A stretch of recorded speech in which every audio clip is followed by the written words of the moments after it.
I'll just start the intro over again. So hey, my name is Thank Matthew you. Sorry Rita. about the interjection. It's okay. My pronouns are he, him, his. I'm a rising MS1, so I'll be starting medical school in the fall. I'm a first generation college graduate, so I'm really glad to be able to be part of this flight conference for first generation and low income students. I'm Mexican American. I grew up in Long Beach, California, and I graduated from UCLA in 2020 with a major in neuroscience and a minor in global health. And my future goals are to become a physician educator. So I want to work both clinically in underserved communities and also work in medical education to increase diversity in medicine. So I'm really glad to be able to be here, and I'll pass it off to Vera. Hi, my name is Vera Kristudian. My pronouns are she, her, hers. I'm SMS1 at DGUSOM right now. So I'm also first generation college graduate and med student. I'm Armenian American, so I was born in Armenia, moved here when I was 5, and I've been living in Granada Hills since then. Also graduated from UCLA in 2018. Yay for the Bruins. My major was ecology and evolutionary biology, and my goals for right now is to become an OBGYN physician. So that's the plan, but it could totally change. Okay. So the first thing that we wanted to start off with is what is a gap year? Just to level set in case there are anyone who doesn't know what a gap year is. I know for me, and I came into college not knowing what a gap year was, and kind of thinking it's normal to just go straight through to medical school after graduating. So gap year just refers to the time between graduation and your next step in education. And it doesn't necessarily have to be medical school. It could be graduate school. It could even be from high school to college. Some people take gap years then. But in terms of medical school, it usually means the time between earning your undergraduate degree and actually attending medical school. Some people also really dislike the term gap year, as it kind of implies that people are not doing meaningful work during that time. So some people also like the term bridge year instead. I personally don't care either way, but for some people, bridge year might be better. But basically, again, just to sum it up, it's just a gap year just refers to the time between graduation and then your next step in education.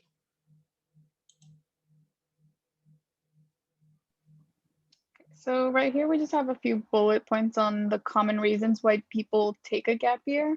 So everyone has their own reason. Gap years are totally up to the person that decides it. And also some people do it for different reasons like academic. So you could improve your GPA or retake classes that you may have not done well in undergrad. So to improve your GPA, there's a post-bac program that you could take. And that means that you just retake all of the major classes. So the prereq classes to get into medical school, you would retake. And then second major reason is the MCAT, and that was one of my reasons to take a gap year. So I'll talk more in detail about that later on.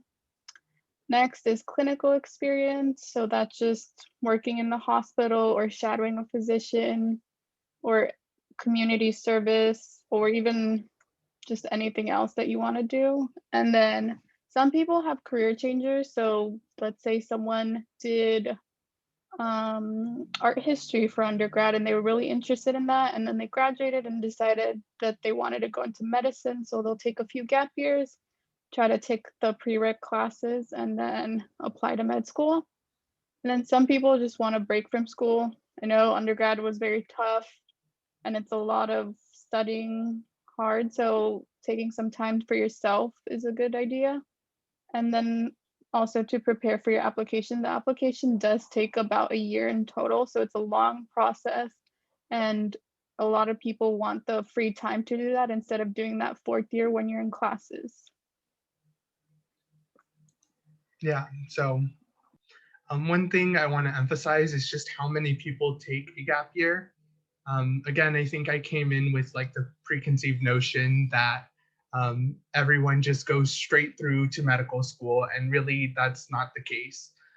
So this is just some AMC data showing that more than half of the entering medical students have taken a gap year, with the breakdown being 43.9% took 1 to 2 years, 13.4% took 3 to 4 years, and 7.9% took 5 or more years.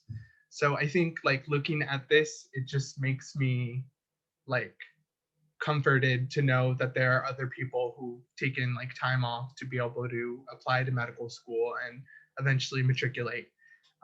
So it's okay and common to take a gap year before entering. Like, don't feel pressured to go straight through undergraduate to medical school. If you can and like that's what you want to do, then do it. But like, don't feel like you have to. I think that's something that really helped me like be not as stressed during undergraduate, knowing that I can take my time to apply to medical school instead of having to go like straight through.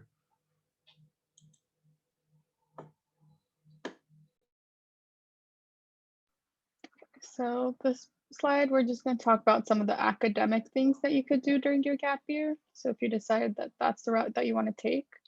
So it could include the post-bachelorette program that I talked about. So that is formalized. So you apply to that like you would for like undergrad or medical school. And then if you get in, you do all of the prereq classes over.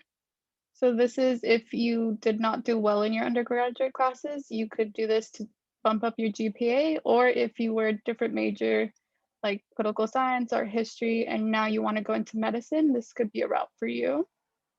Another thing that is common is master's programs, so MPH, MS.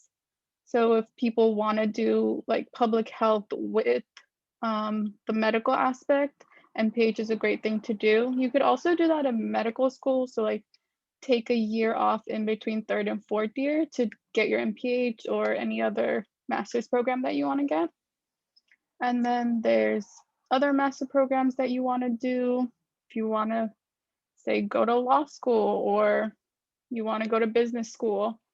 And then the last one that I've seen is a PhD program. So that would be, again, 4 years before medical school. So some of the students in my class have taken 4 years off, done the PhD program, and now are going to do med school for another 4 years. Yeah, one thing I want to emphasize about like the post-bac programs is you can do like a formalized program. So a program like that's very like structured and they give you like a set class schedule, or you can do an informal post-bac, which is kind of like you picking classes from UCLA Extension or another either community college or another like extension school, and then picking classes to be able to boost your GPA. There's also some post-bac programs that are specifically for people who majored in something different. So they're like career changers. And then the special master's program is also like another type of post-bac where usually it's affiliated with some sort of med school. And so sometimes you can even guarantee an interview for that medical school by doing the special master's program and doing well. One thing I do want to say is don't count on doing a post-bac. Like you should, this is like something that you should do only if you need to. And so you really want to do well as you can during your undergraduate and show like your competency during undergraduate as much as you can. So because post-bacs can be expensive, especially like formalized post-bacs, and because they're not post-bacs are not like, they don't give you a degree, there's less funding for post-bac programs and less scholarships. So that's just something to keep in mind. So some people also decide to take time off from applying to work on just getting more clinical experience or shadowing. So that could be getting a job with direct patient interaction.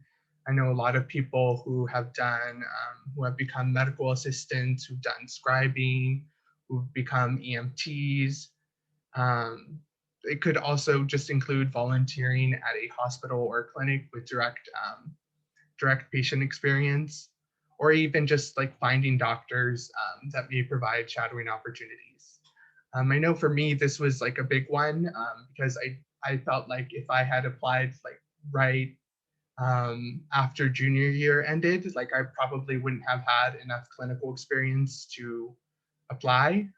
So I decided to wait that year and gain more clinical experience. And then that senior year, I was accepted to a shadowing program here at UCLA that really helped me get more shadowing hours, which was really nice.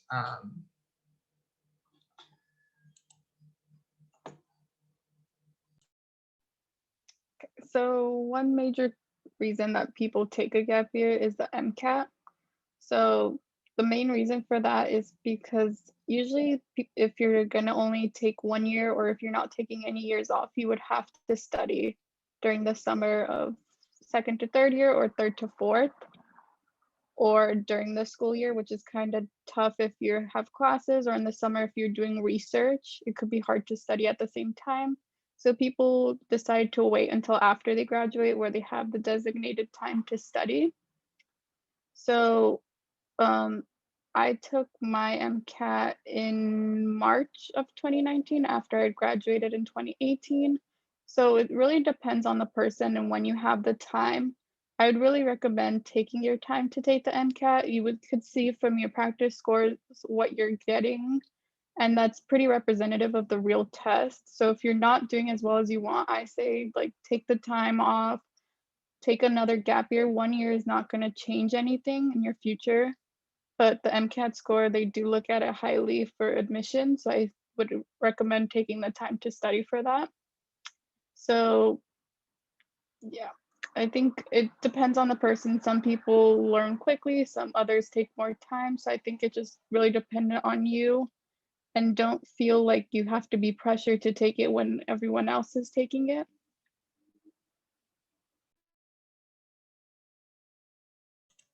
And then another reason why some people decide to take time off is to prepare their application for medical school. So this could mean various reasons, but it could be making sure to get strong letters of recommendation, which include like making meaningful relationships with professors. For me, when I transferred, so and I knew I didn't have anyone from my old university who could write me like a strong letter recommendation.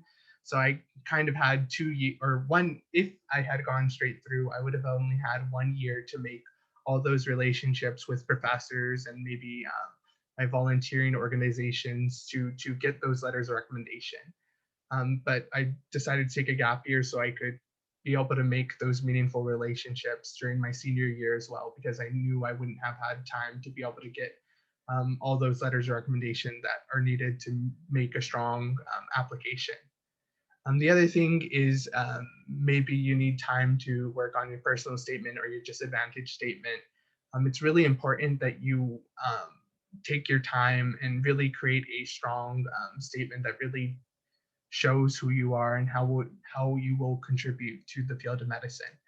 Um, I think another thing that's really important in the personal statement is just having not only understanding your why, but also having experiences that back up your reasoning for why you want to go into medicine. So, for example, you could say that you want to work with underserved communities, but if you have no experience working with underserved communities, there's no evidence to like back up your claim. And so sometimes you need to make sure to be able to have that time so that you can see where your personal statement is lacking and where also maybe you need more activities. So that brings me to the next point. Maybe you want to work on making sure that you have activities that work in concert with your personal statement. Like your whole application should kind of show medical schools who you are, and you want to take your time on it because like that's what everyone's going to see and that's what they're going to judge the decision on whether to accept you or not on. For me personally, I started like crafting like my personal statement like the fall of the year before I applied. And I think that was really helpful because I was also a senior during that time. So instead of having to do it all like right right before the application started. I was able to do it like little by little. And I think it really helped me create a strong personal statement.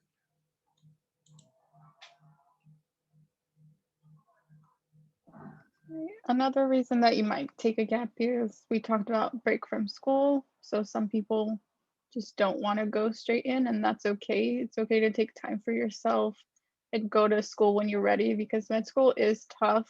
It's a lot tougher than undergrad. So I think you have to be mentally prepared and not exhausted. So if you want to travel, go to new places, see other cultures, just relax. If you want to work at a job, it doesn't have to be medical related. You could go to something that you're interested in, like tech or anything that you want to explore more and just take time off from just medicine. This is the best time to do it. So I think just really think about what you want to do. If you're ready to go in straight away and start studying again fully, then that's okay. Or if you want to take time off, that's also totally fine. Yeah, so now we're going to talk a little bit about what we did and why we took gap years. So some factors that made me consider just taking a gap year is the MCAT. I took it September of 2019, which was after my junior year. And I knew that if I had applied like that same cycle, I would have been really like late in that cycle and it just wouldn't have worked out. And I knew that I also wanted to take all my prereq courses before taking the MCAT. So making sure that I took physics, biochemistry, chemistry, organic chemistry, biology, psych soc, all those classes. I made sure to take them all before the MCAT. And I think that really helped me because then I didn't have to teach myself new concepts. I just kind of had to like relearn stuff that I didn't remember from those classes. Another really important part of why I decided to take a gap year was just clinical experiences and shadowing. I really decided to fully like commit to the pre-med pathway after doing a summer program during my sophomore year. So I really started like doing stuff that was like clinical starting my junior year. And so I knew that I wouldn't have had like enough volunteering or clinical experience by the time I by the time I was a junior, the end of junior year. So I decided to like take another year and keep on doing the same clinical activities I was doing. And then I was also able to get into a shadowing organization at UCLA my senior year, and that really helped me because it gave me shadowing experience, which I think is really useful when applying to medical school. And then the other thing is I wanted to be able to like prepare my application. I kind of already talked about it, that I didn't really have any letters of recommendation that I knew would be strong when I transferred to UCLA. So I wanted to make sure that I had those letters by the time I graduated. So I took that my junior and senior year to be able to get those letters and make those relationships with professors. I think that that really helped me instead of trying to kind of like rush through and get those letters and try to make those relationships really quickly.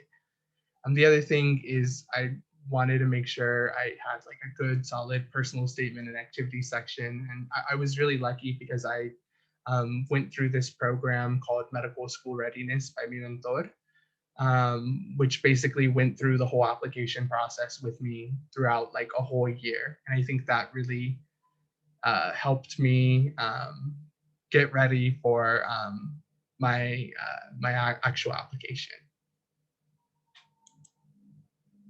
And so what I did during my gap year, so I only took one gap year. So that was like basically the year that I'm applying. So this year that just passed. One thing that I did right after I graduated, I was accepted to this program by Health Career Connections. Usually they place you with like internship. But because of COVID, things got changed. So they created this new program called Health Equity Scholars Program, which was like a virtual summer program. And it was a paid experience, which was really nice because that meant that I could use that money towards like my applications for med school. Um, So it was a really great experience. It also really helped me with like professional development. They had different speakers come in every day, and we had like this project that we did. So definitely, if you're looking for like a summer internship, um, probably for next summer, because they're already done with, they've already started and finished the application season for this summer. Definitely look up Health Career Connections. Also during the summer, I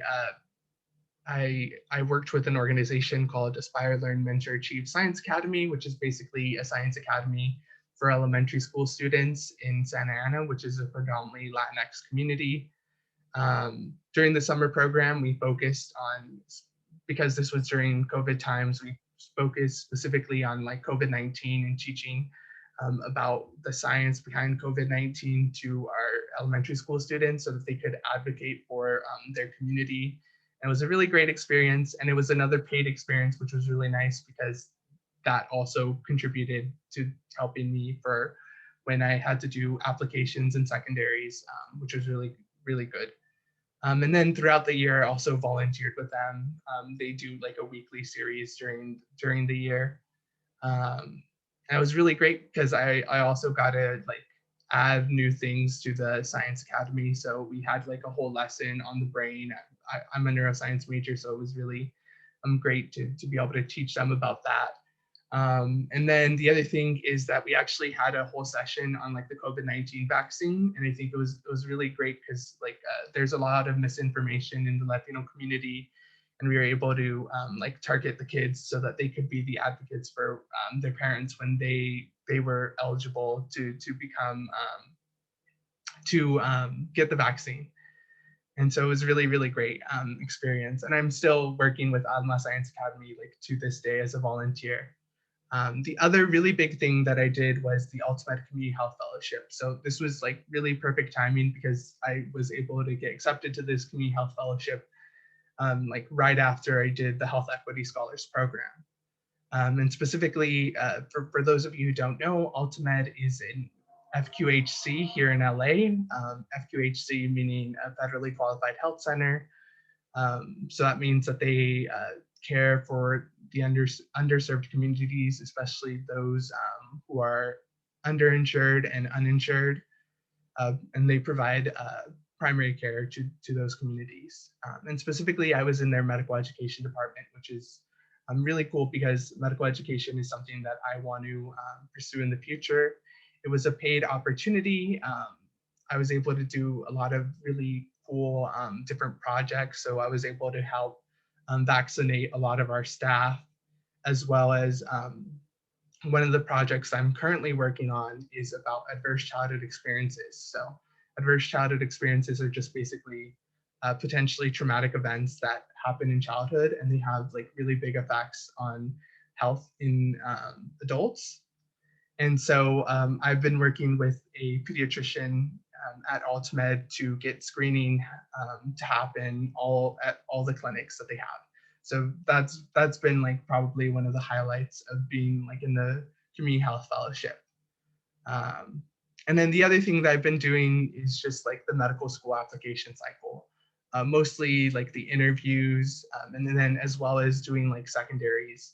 So I was really lucky also because the community health fellowship has been mostly virtual because um, just COVID-19 restrictions, and they've been really flexible with my hours. It's 30 hours a week, and it's a paid position. But whenever I had interviews, they were willing to let me like do my hours on a different day.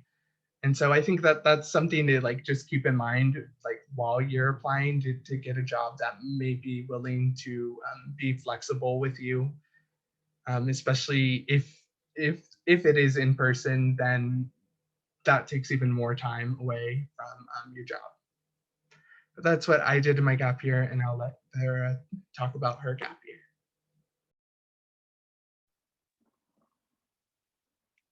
So my gap year, similar to Matthew's, it's a lot of the same things, the MCAT. So I took that in March of 2019 after I graduated. I also wanted to get some paid experience. med school applications are really expensive and so is tuition. And during my time, since we didn't have the pandemic, you had to fly to all of the interviews. So that costs a lot to get tickets and hotel rooms. And then also, like Matthew mentioned, finishing my application. So emailing professors for letters of rec, expanding my experiences, finishing my personal statement. So for just a little bit about the application process, you apply June 1st, so you have to have everything. So it's a year long. So if you applied 2019 June, you would start 2020 school. So June 1st is the first day that you could apply, and you have to have everything done before then, your personal statement, your activities, letters of rec. So I just wanted to get that all in order before I applied. So what I did in my gap year. So I lived on campus during undergrad and then I moved back home, helped my parents. They own a business. So I was just helping out with that. For the beginning, I wanted to take some like time to spend with family and kind of not do work for the first couple of months. And then starting the winter, so like January 2019 to March, I studied for the MCAT, took it in March 2019. So I had originally planned to take it in between third and fourth year. And if I did that, that would still be one gap year. But I took it after I graduated, so it ended up being 2 gap years. And the reason I did that was because I was doing research full time in the summer. So I tried to study with the research and it kind of just got overwhelming. And I wasn't doing as well as I wanted to. And the research was really important to me. So I decided that I would just take some more time after I graduate to study for it. And then I got a job at a fertility clinic. So I worked as a medical assistant. I was making appointments, drawing blood for the patients. I would go in the rooms with the doctor to do the ultrasounds. And I thought it was a great experience to actually get contact with patients and really like solidify why I'm going into medical school. So I did that from April 2019 after I took my MCAT to March 2020 when the pandemic hit. And then fertility, fortunately, is not considered primary care. So the clinic was shut down for a while. And then I also worked on my application and interviews. So started May 2019, got everything together, and then sent in my application June 2019. And then that's the primary. And then whatever school it's interested in that you apply to, they'll send you a secondary application. So that's like a mini application that is individualized to each school. So it takes kind of a long time. So if you're doing it fourth year, it could be hard with classes to like be writing essays for, I don't know, like 30 schools. And then if they like you, they'll invite you to an interview. So then that also you would have to take time off during classes to go to these interviews. So it's kind of hard. So I just decided to do it on my gap year.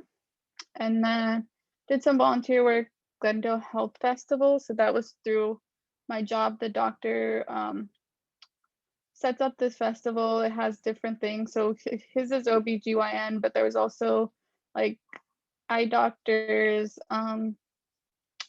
different like dental students that were there. So just different parts of medicine. And it was completely free to anyone that wanted to go.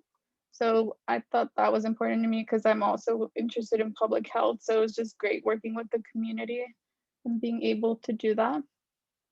So I think, yeah, just the general thing that you should get out of this presentation is that it's really individualized to your own experiences and not everyone has the same track and that's okay.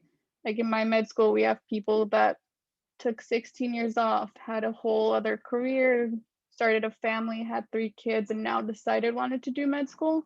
And that's totally fine. And just no one really knows your age or like when you started because you're all just in the same class and you're doing the same thing. So no one's going to judge you. And honestly, a lot of the interviews that I went to, they were really supportive of people that took gap years because you get this experience doing work or like volunteering and you really grow as a student and kind of realize of why you're going into medical school.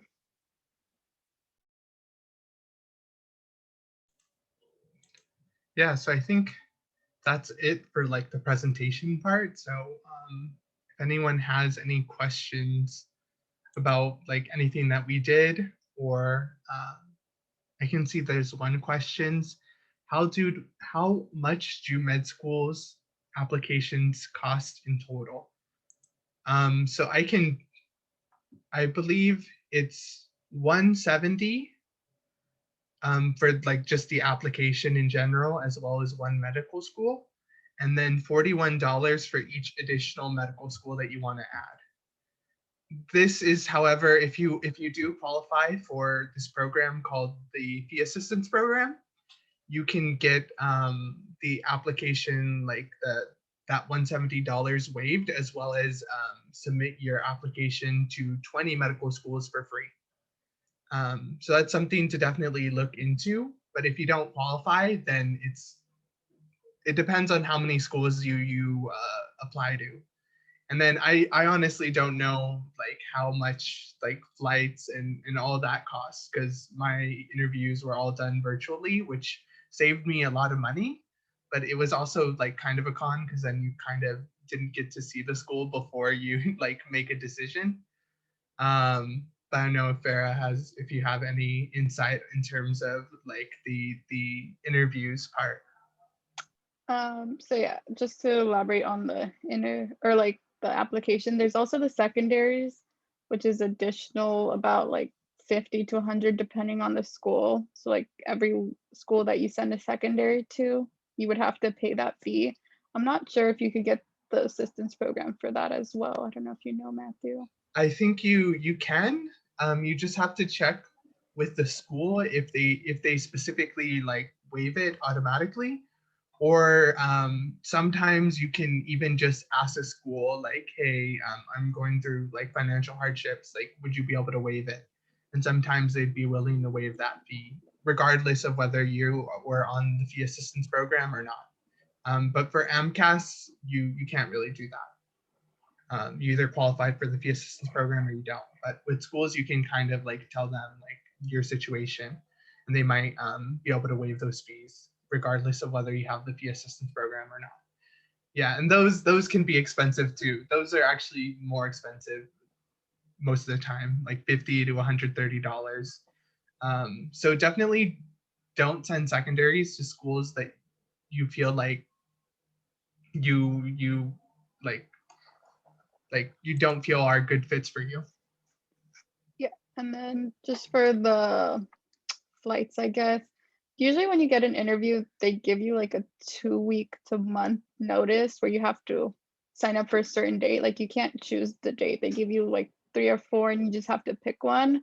So I guess it just depends on what the flights are that time. Like if it's a weekend, it might cost a little more, or if it's a farther away.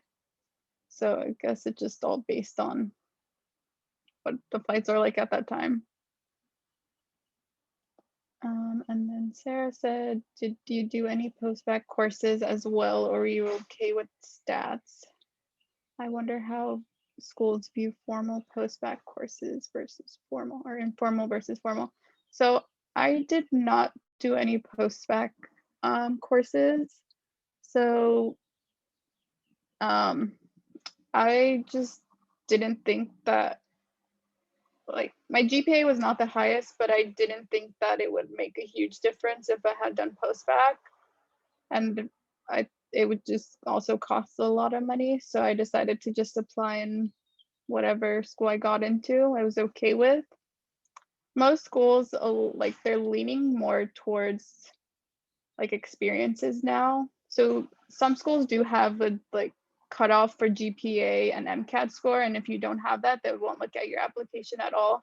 I know USC has that. So there is like a certain amount that you have to get, but once you're past that, a lot of it depends on your experiences. So I would say if you feel comfortable with it, then it's not worth doing a post-bac. And then I'm not sure about the informal versus formal. I I can think the talk. Oh, sorry. Yeah, you could talk more about it, but I think the only like advantage to formal is a lot of them work with schools, and if you do that, you might get into the med school, or they like have connections to certain med schools, so you're more likely to get in.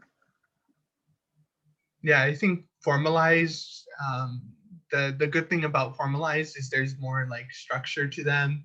There's more advising, as well as like informal, you kind of have to do it all yourself in terms of like figuring out how to study for the MCAT, figuring out like how are you going to craft your personal statement. So postbacs, some formal postbacs like have those integrated into their postbac program, which I think that's where the value of postbac programs can come into play. But I think schools view informal postbac courses and formal kind of equally. I think it's just understanding like what you feel like you need. Do you need that like extra support, or do you think you can get that extra support somewhere else? Yeah.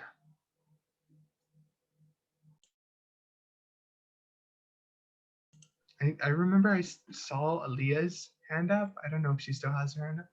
Yeah, hi. I kind of wanted to just elaborate a bit more on the interview process because I know that personally, I want to try to take my gap year abroad, and I know that that can be challenging when you have to be in person for interviews. So I don't know. I know both of you didn't travel for yours, but I don't know if you've heard like experiences from friends or anything about if it's possible to schedule interviews like if you're abroad and you can say like, oh, I'm going to be home this time, would that possibly work? Or additionally, like what are kind of the time ranges in which interviews are held? Like could it literally just be any time throughout the year, or is there like a typical month or Okay, so so this year was completely different. So maybe Vera would be good to like answer like if you are applying maybe not even this cycle but next cycle. From what I've been hearing, and I don't know if this is going to be true, it seems like schools are going to do virtual interviews this year, possibly. If there are virtual interviews this year, that means that like it's okay to do all your interviews outside of the country. You just have to make sure that you're awake during that time, and that can possibly cause some like disturbances with your sleep. Um, if they're in person, and then in terms of like the dates, I feel like most of my interviews were like just kind of like randomly spread out. Like there's some that were really early, like in August, some that were in like December, some were even like January, March. But my cycle was honestly like a completely different cycle than Vera's, and completely different cycle than most other cycles. Yeah, as far as the interviews, I'm not entirely sure. I guess you would just have to email the school, but usually they do give you like 4 options for the dates and you have to choose one of those. And sometimes they fill up if other students choose it, so then you would just have to pick another one. So I think if they require you to be in person, then you have to be in person.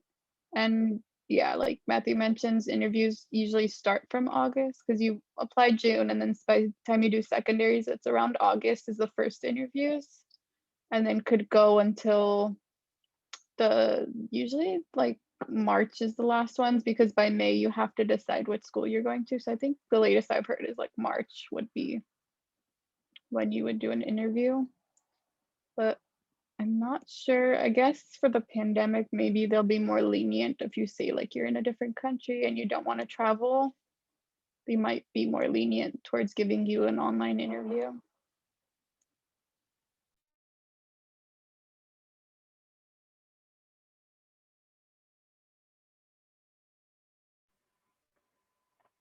I think Nina has her hand up. Yeah, thank you so much, Matthew and Vera. I was just wondering, what sort of tips do you have for students either at UCLA or other universities that they can do to kind of get their foot in the door and create these opportunities, whether it's like finding shadowing or applying to these scholarships just to get more clinical experience. Not everybody has the same sort of accessibility to these opportunities. So what do you suggest that we look out for? I think one thing that's helped me throughout my whole like academic pre-medical journey is there's this app called Mi Mentor. It's basically like a networking app. Well, it's open to everyone, but it specifically caters to like first gen, low income, like people of color who are applying to medical school or who are anywhere. Well, technically like pre-health. So they host a whole bunch of like workshops. Like I said, I did this program called Medical School Readiness, and it was by Mi Mentor. And so they went through the whole application process with me. And a lot of the opportunities I found, for example, like my shadowing experience, I actually found it through Mi Mentor. It was a UCLA org, but someone had posted it on Mi Mentor. And so I think like I honestly like owe a lot to Mi Mentor. Even though like I think another thing though is like not only like having the app, being active and like looking for opportunities on the app. A lot of people are always like willing to help you if you ever have like an issue or if you have like something that you want to get. So definitely the Mi Mentor app is definitely a great place to look for these opportunities. And then also just like asking like upperclassmen or asking people like ahead of you, like networking is really important in just life in general. And I feel like I didn't know how to network for like the longest time, but really it's just like making like connections with other people, like making friendships. I think that that can really help you as well. So I'll put the Mi Mentor app in the chat in case anyone does not have it. Yeah, I don't know if Vera, do you have anything? So I did not have like a specific mentor when I was in undergrad, because I didn't really know anyone that like I didn't know any doctors or anything that was going into the field. So I think what I did was just email a bunch of people. Like I know how competitive UCLA is. Like you even have to apply to get into clubs, and a lot of other schools think that's like crazy now that I'm telling my friends in med school. So I think just like applying to everything that you're interested in, and some you'll get and some you won't, and that's okay.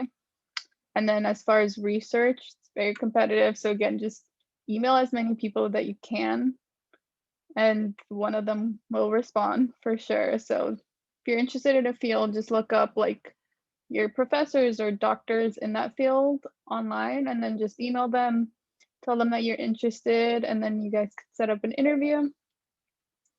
And then as far as shadowing and stuff, again, just email as many people as you can. For jobs, I applied to a bunch and just whatever I could find. Like I applied to scribe position, so it's very competitive. So I think just trying to expand and not being scared of rejection, because you're just going to get a lot at UCLA just because there's just so many pre-meds that they can't take everyone. So just try to go into things that you're interested in and just apply to all of them, and hopefully you'll get one. And then honestly, it's not about like having a lot of experiences. Like on the application, there is 15 spots, and it's good that you fill out those 15, but they also want you to like be doing these things for a long period of time. So it's not just like you did it and that was it. So if you get into a project and you like it, just stick with that, and you don't have to do like 5 projects. So they want you to stick with it for like 1 or 2 years or throughout all of undergrad. Yeah, I just want to reiterate what Vera was saying. Like you're gonna get rejected like a lot of times during like this journey.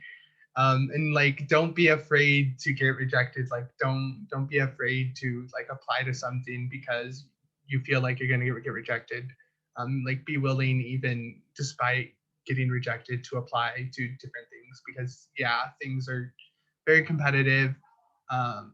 But you'll miss out on all the opportunities if you don't like apply.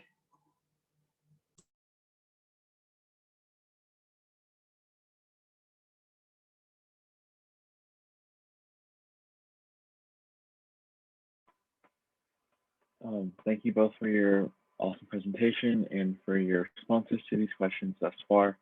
I had a question specifically for Vera regarding your experience as a medical assistant. I was just wondering if you had to do any formal training in like a medical assisting program before actually applying to this position. So I was lucky and I didn't have to. I know some places that if you're a medical assistant, there's specific training, but the only thing had to do was like the phlebotomy class, and then I was able to draw blood. But besides that, I didn't have to do the specific medical assistant like training. So it was more of like the doctor kind of just talked me through it and just learned from him. Awesome, thank you. One other thing, like one other like resource to find jobs is using like the UCLA Facebook page. Like I see people like posting jobs like all the time on there. Like there's like I think a specific like subsection within like the UCLA like Facebook page where people post jobs, and I see a lot of like, oh, this person's hiring like an MA or a scribe.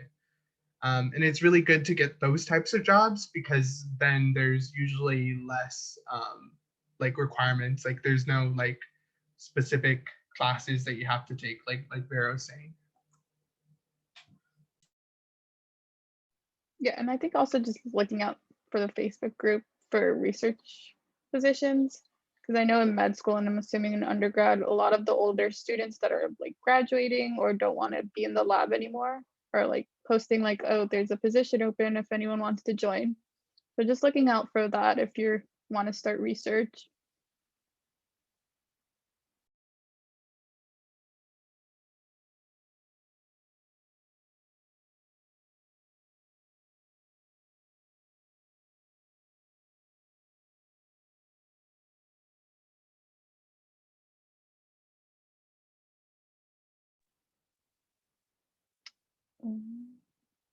I could also put my email if you guys have questions later on.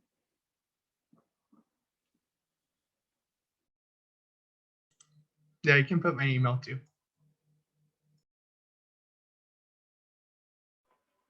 Thank you both.